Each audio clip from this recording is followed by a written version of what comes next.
Hey, what's up, guys? This is Chung here. So today, let's take a look at one Codeforces problem as odd-even subsequence. So we have an array of size n, and our purpose, is to find a subsequence from the array, and then who's the minimum of the maximum among all the odd indices, and the maximum among all the even indices is minimum. So which means that, for example, if we have like the some subsequence from, right? If we have some subsequence, let's say we have, let me try to draw something here.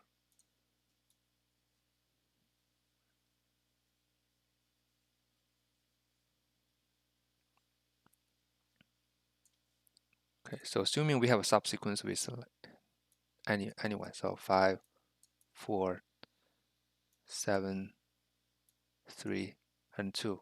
For example, that's the subsequence. And so for the even indices, so by the way, so the indices is starting from 1, so it doesn't really matter as long as it's like the parity is different. So for the odd indices, we have 5, 7, 2, right? And for the even indices, we have 4 and 3.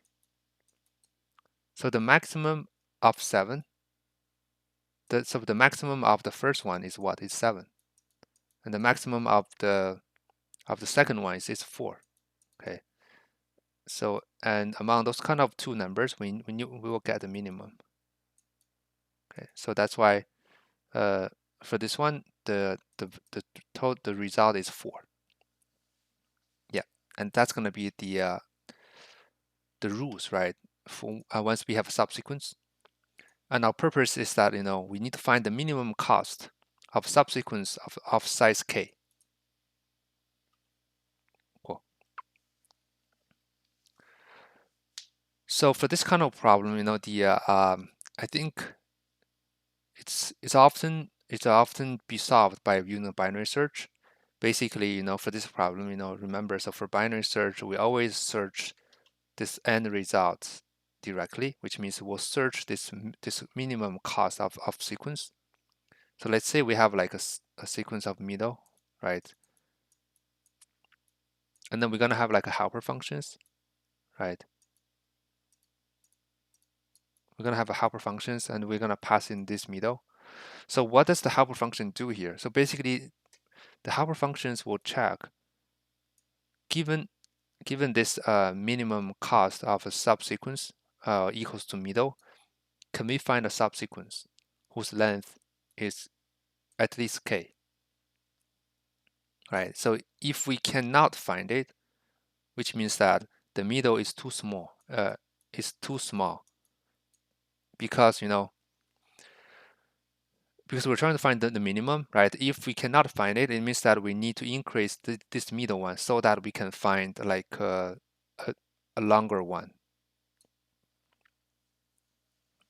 right? Because let's say we have like several numbers in this array here.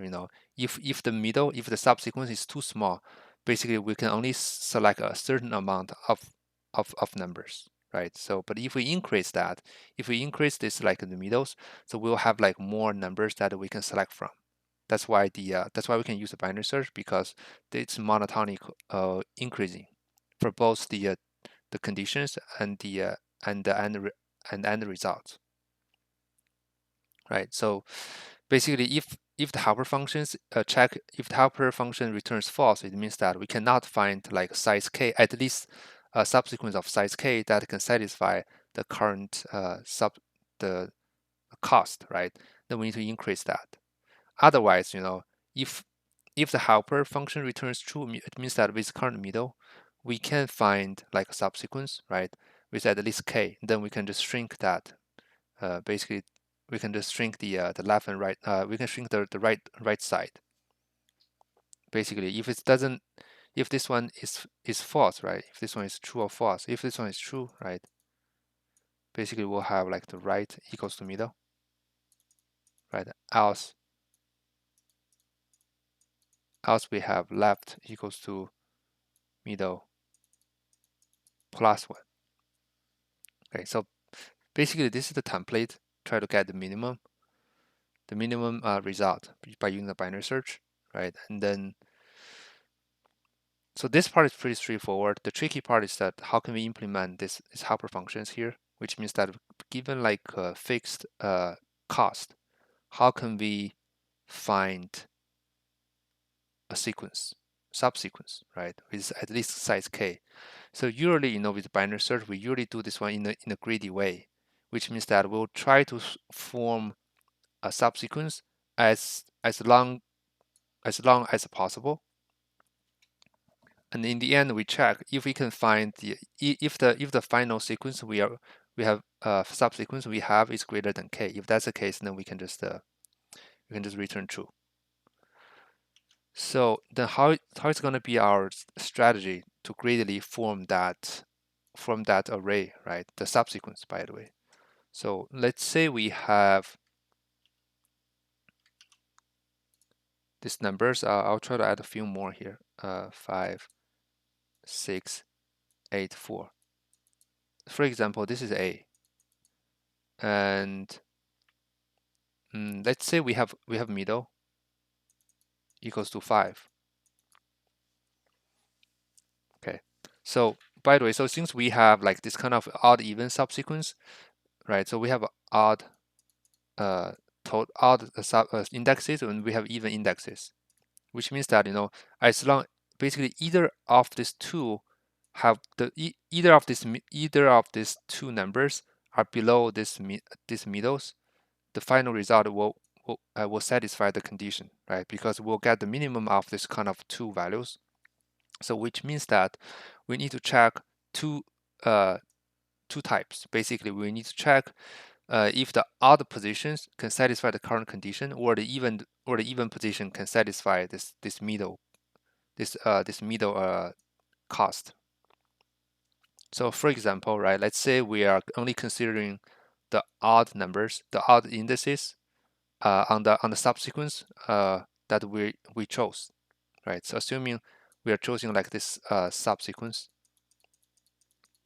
and for this time we're only considering the odd indices. Oh, remember the indices is one base for this problem, which means that we're only considering this number, this number, this number, and this number. So what it means that we need to make sure all those numbers cannot be greater than 5, right? So similarly for the even, so for the even one, basically we'll check this one, and this one, the even position, right? So assuming we're checking for the first scenario, which is the odd indices. So how can we greedily form this kind of subsequence? Basically, we're gonna maintain like a length of the current subsequence. So if the length for the current subsequence is odd, right? Which means that let's say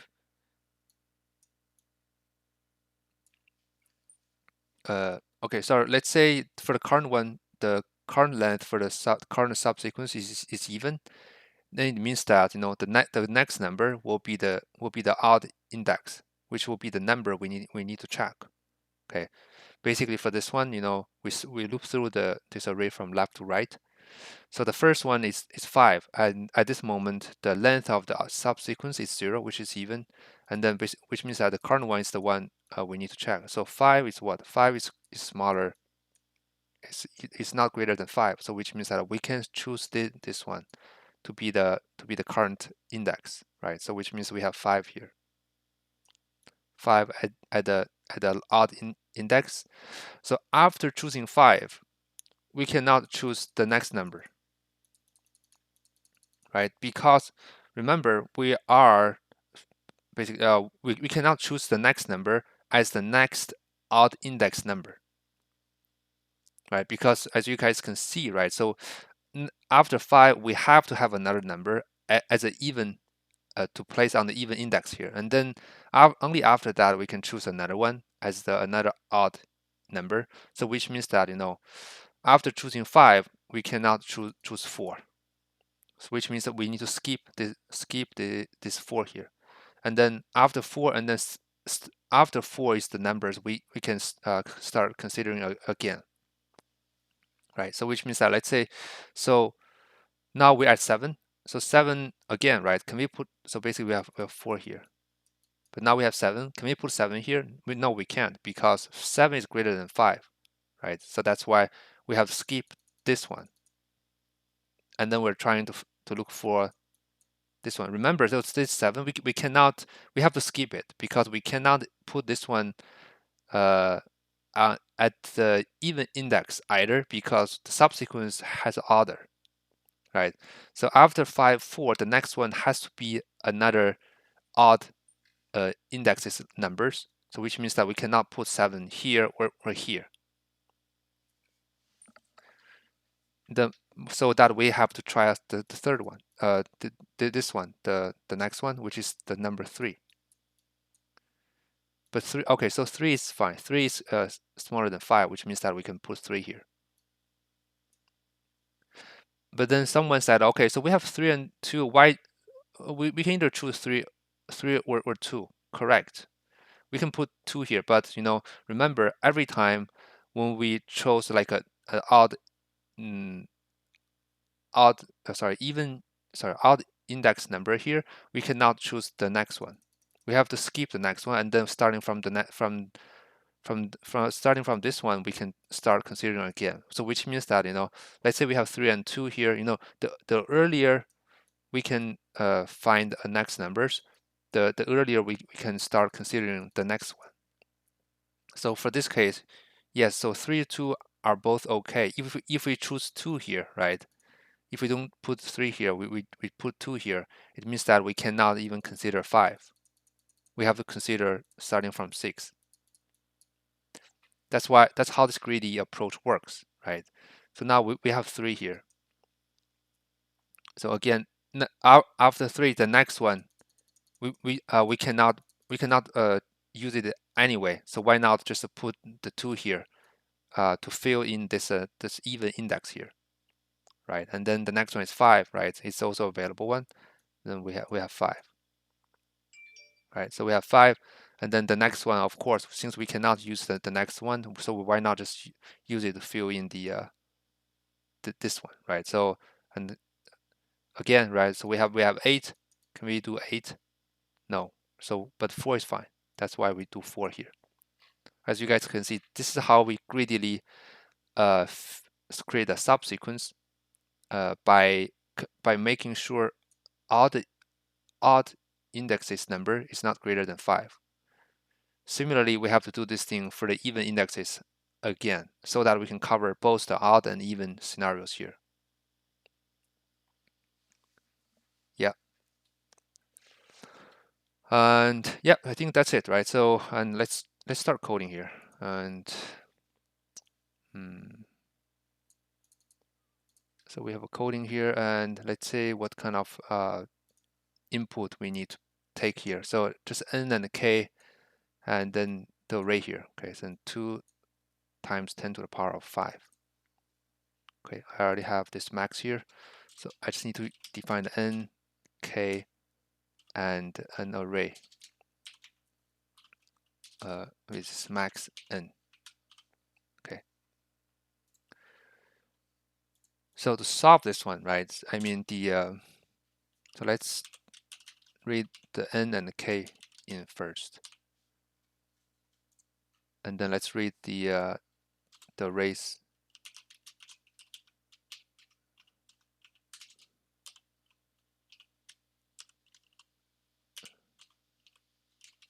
Okay,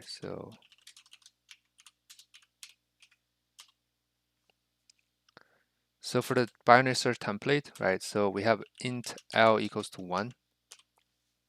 So the reason being is that the smallest we can get is 1, and the biggest we can get is 10 to the power of 9, right? Because the numbers, right? The numbers is in this range. So our searching range is also within this number here. Since we're getting the minimum cost, it could be any numbers, right? It could be 1, or it could be 10 to the power of 9. That's why our searching range is this. And then the template. So while L smaller than L, right? We have middle, int middle equals to L plus L minus L divided by 2. So then if helper, right? So if helper middle, okay, since we're going to check for both even and odd, I'm going to just like pass in a second parameters to represent the parity we're trying to check. So 0 means we're trying to check the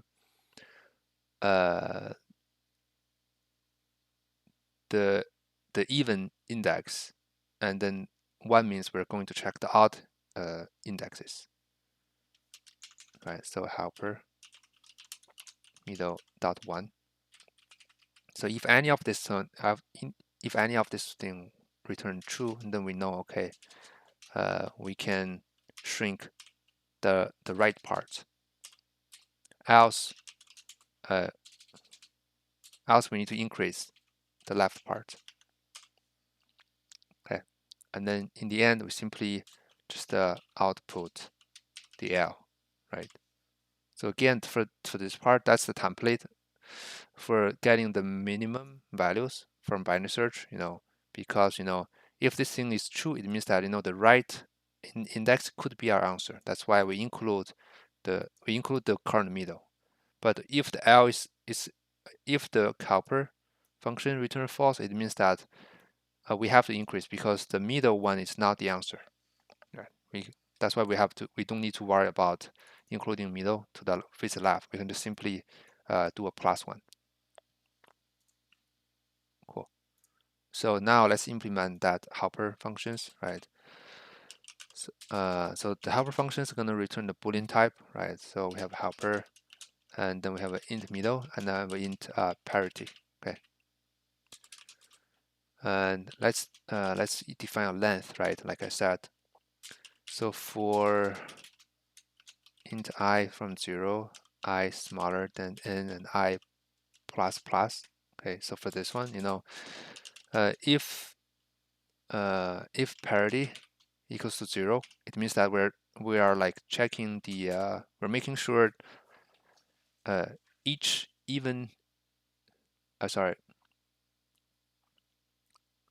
I think so when it's 0, it means that we're checking if the odd indices have the number is within the middle number.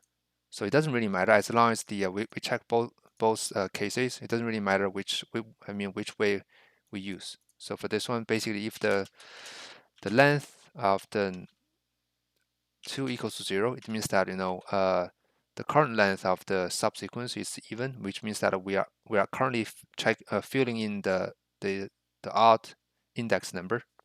Okay, and then if the AI, right, is not greater than middle, that means that okay, we can use this number. So we mark it by increasing the length, right? Else we just increase the number.